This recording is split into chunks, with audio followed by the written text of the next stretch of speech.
அனைவருக்கும் வணக்கம். தமிழ்நாட்டோட அசம்பிளி பக்கம் இன்னைக்கு போயிருந்தோம் அப்படின்னா உருட்டுக்கடை அல்வா அப்படிங்கிறத நம்ம சாப்பிட்டுருக்கலாங்க. என்னப்பா திருட்டுக்கடை அல்வாவை ஏதாவது மாத்தி சொல்றியா அப்படின்னா கிடையாதுங்க.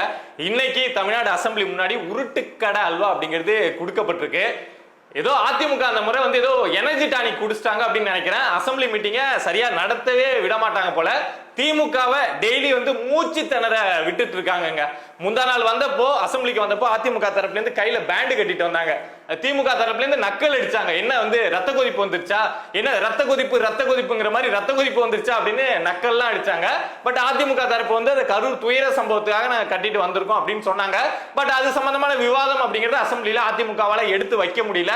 அங்க நேரம் அப்படிங்கிறது ஒதுக்கு படல. அதுக்கப்புறம் அதிமுக வெளியில பிரஸ் மீட்ல பேசி லாஜிக்கா இந்த கரூர் துயர சம்பவத்துல என்னென்ன பாயிண்ட் இருக்கோ அதை முந்தா நாள் பேசினாங்க. அசம்பிளியை சரியா நடத்தவே விடல. அதாவது திமுகவை மூச்சு திணற விட்டாங்க அப்படின்னு வச்சுக்கலாம். சரி, ஒரு நாள் அசம்பிளியில் இப்படி நடந்துருச்சு, இனிமே அமைதியா அசம்பிளி மீட்டிங் இந்த முறை நடந்துரும் அப்படின்னு பார்த்தா நேத்து என்ன பண்ணாங்க அப்படின்னா கிட்னிகள் ஜாக்கிரதை அப்படின்னு சொல்லிட்டு அதிமுக எம்எல்ஏக்கள் எல்லாம் ஒரு பேட்ச் அப்படிங்கறத குத்திட்டு வந்தாங்க.